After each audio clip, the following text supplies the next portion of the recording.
It's Lisa from HeARTs. Thanks for joining us here today. We're going to talk about, or I'm going to give you some tips on how to get great photos in any environment. And to do that, we really want to focus on how we frame the shot. So I'm going to stress that this isn't something you need professional, fancy equipment to do. We're going to focus on thinking inside the box, because what you choose to leave out of the frame is just as important as what you choose to include. So the next time you look through your viewfinder, take a minute to analyze the elements that are inside the frame. Is there something there that's particularly distracting and might pull away from the subject? So I'm going to give you some simple solutions on avoiding, removing, and covering clutter.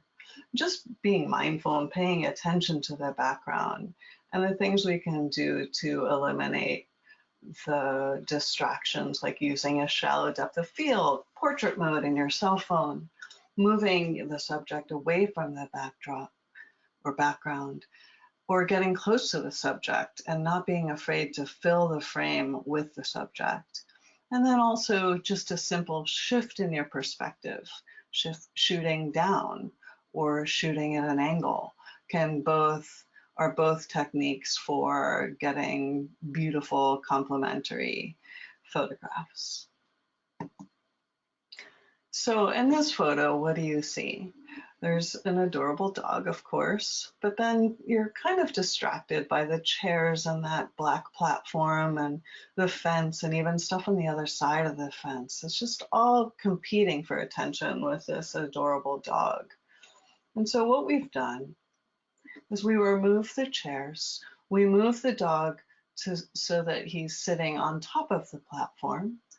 And then we shifted our perspective a little, got down more at his level and shot out, focus on the eyes, shallow depth of field so that anything that does remain is blurred out and complementary.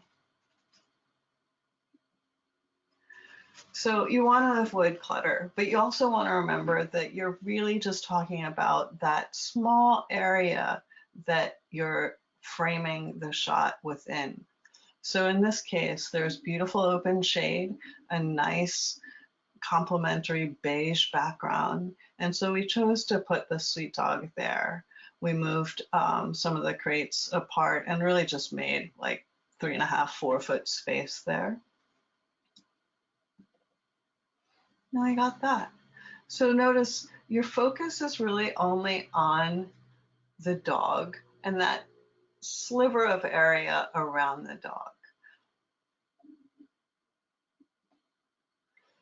And sometimes when there's so much clutter, another option is to cover it.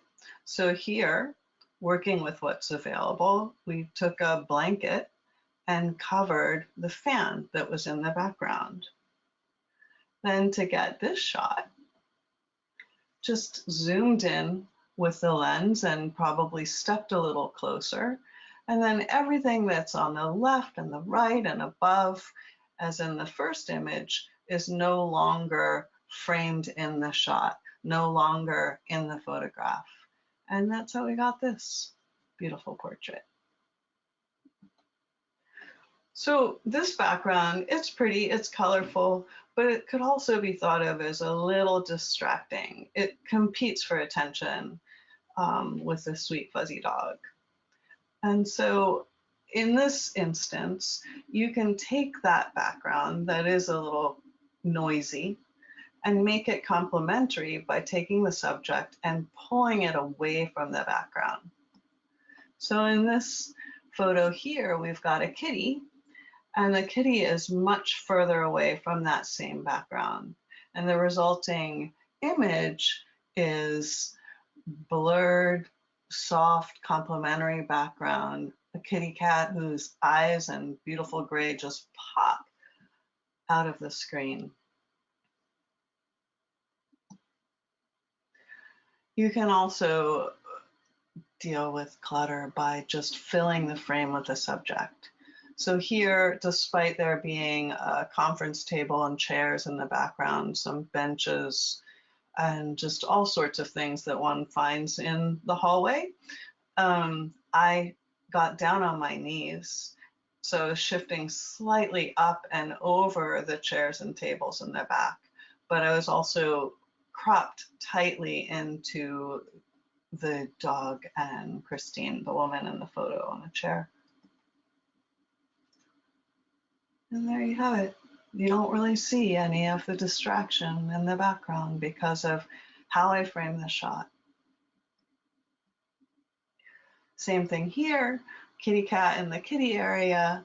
And the condos are nice and white and clean and crisp. And so I just use a zoom lens and really filled the frame with the cat. Wasn't afraid to just tightly crop and get in close. Again, I'm using a zoom lens. And it's a nice adoption photo. So there are also times where there's no finding an area that's not cluttered. And so in these cases, you can always shoot down, outdoors or in. The ground is an easy and available backdrop, and seemingly mundane things like gravel, pavement, grass, dirt, or leaves can become complementary backdrops for your photo. Shooting down also gives you an opportunity to get close and intimate. So try shooting with a shallow depth of field or in portrait mode in your cell phone, and focus on the eyes. Let the clutter and the surroundings fade away.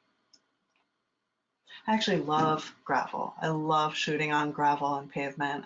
It looks like it's just a beautiful gray.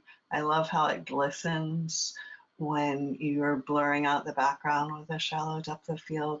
And like I keep saying, you can totally achieve this with portrait mode in the newer model cell phones. Sometimes shooting at an angle just makes for an interesting photo. If I were to shoot this dog head on, I would get my reflection. I wanted this space because there was nice open shade, which is complementary in photographs. And I also like playing with lines and perspective. So I shot at an angle. And then we've got these nice lines kind of going off into the horizon towards the beautiful fall foliage. And the dog looks really sweet. She is really sweet. This is great because this is a garage where, the town keeps their trucks. And so Jill had this sweet dog, Emmy, there, and she's actually giving me the hint to say, baby deer, quietly. So, baby deer. And so because of the angle I'm shooting the photo, it's an interesting shot. And because of how I've framed the shot, I've asked Jill to go, up against the door. You don't see her. All you see is this adorable, sweet dog in an interesting setting. So that's it. Here's my last photo is a dog in Brooklyn, and this was taken across the street from the shelter. Pretty ordinary brick wall, but I love lines, as you can probably tell. And so I think my right shoulder is leaning on touching the wall. The dog was placed back in a doorway, and I just used the lines to our advantage, shooting again at a really shallow depth of field and framing the shot to make an interesting one. So all of these photos taken at shelters and you can do the same. Just really be mindful of what's in your frame, what's filling the frame, what's complementary and what's not. So thanks for joining me. Thanks for everything you guys do to help the animals. Take care. Bye.